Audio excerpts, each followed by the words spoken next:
Our WDRB Sports team has been counting down the top 10 sports stories of the year. Here's a review. At number 10, U of L's new athletic director, Josh Hurd.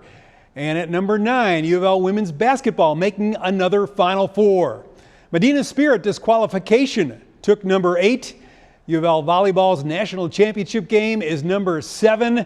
At number 6, Bellarmine's A-Sun Conference Tournament title. Rich Strike's surprising Derby win that places 5th.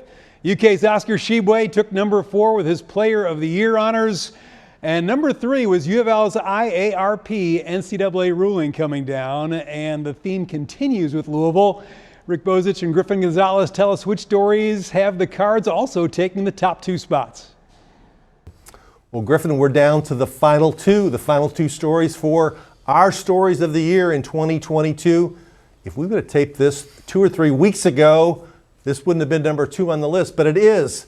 Scott Satterfield takes the job at the University of Cincinnati, and he's replaced by the hometown hero, Jeff Brom. I'll never forget. I don't think any of us will ever be able to forget where we were when we got the text that morning. Scott Satterfield shockingly leaving U of L after having a pretty solid season to depart for a school just an hour and a half away in Cincinnati. It was a confusing move, a puzzling move, and one that caught everyone by surprise, including some of the players on the roster. You know, Rick, when we think about that day, I think about the mourning, the shock, no one saw this coming and how quickly it developed. And then, of course, this led to the Jeff Brom era. This led to a kind of new momentum for U of L, a bowl win despite not having Satterfield, and might have actually been good for U of L in the long run. But that was story number 2. That wasn't the only coach leaving departure we saw, and certainly not the most dramatic of 2022.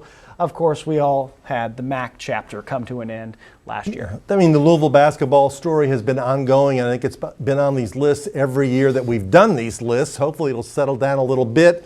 But yeah, you got Chris Mack leaving the program last season before the season was over. You got Mike Pegues taking over and getting the team to the finish line. They missed the NCAA tournament. Kenny Payne hired a little bit while after that. He comes in with the Cards and loses his first 9 games, finally beats Western Kentucky, and now he's got to get it going in the right direction.